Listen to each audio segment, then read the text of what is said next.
Car చీకటిని చీల్చి వెలుతురిని పంచే రవికిరణం, జాతి పురోగతి గీతికలో వినిపించే రేపటి చరణం. ఇనుప కండలు, ఉక్కు నరాలు, వజ్ర కఠోరమైన మనస్సు కలిగిన యువత ఉంటే సమాజాన్ని అవినీతి రహితంగా, ఆదర్శవంతంగా రూపుదిద్దవచ్చని చాటి చెప్పిన మహనీయుడు స్వామి వివేకానంద. ఆ స్ఫూర్తిదాత బోధనల్ని ఆదర్శంగా తీసుకుని ప్రజా జీవితంలోకి అడుగుపెట్టిన నిస్వార్థ నాయకుడు ఎన్వీఎస్ఎస్ ప్రభాకర్.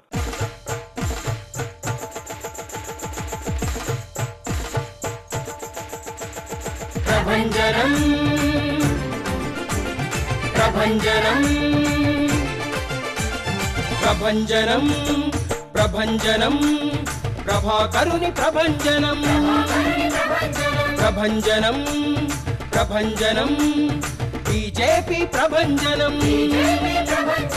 ఉగాది నాడు జన్మించిన ప్రభాకర్ స్కూల్ రోజుల నుంచే సామాజిక, రాజకీయ అవగాహన పెంపొందించుకుని దేశభక్తిని ప్రేరేపించే కార్యక్రమాల్లో పాలు పంచుకుంటూ వస్తున్నారు. ప్రభాకర్ పేరు కోసమో పదవి కోసమో ప్రజా జీవితంలోకి రాలేదు.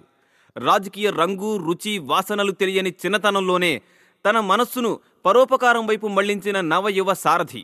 ఆటలతోనూ చదువులతోనూ ఎలా గడిచిందో కూడా తెలియనంత హాయిగా బాల్యం గడవాలని ప్రతి ఒక్కరూ కోరుకోవడం సహజం. కానీ ప్రభాకర్ కోరుకున్నది అలాంటి బాల్యాన్ని కాదు. తన చుట్టూ ఉన్న సమాజంలో చితికిపోతున్న బతుకులకు చేయూతనందించే శక్తిగా తాను ఎదగాలని ఆలోచించారు. అందుకే తనకు ఓటు వేసే వయసు కూడా రాని సమయంలోనే వందలాది పిల్లలతో జనతా పార్టీ తరపున ప్రచారం సాగించారు.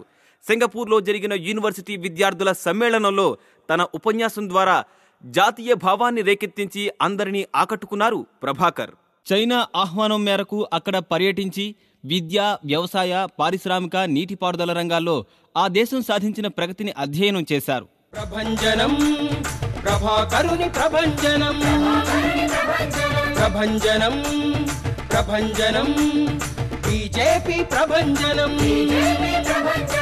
హిందూ ధార్మిక సంస్థలపై ప్రభుత్వం అనుసరిస్తోన్న వైఖరిని ఆయన పలు వేదికలపై తూర్పారబట్టారు.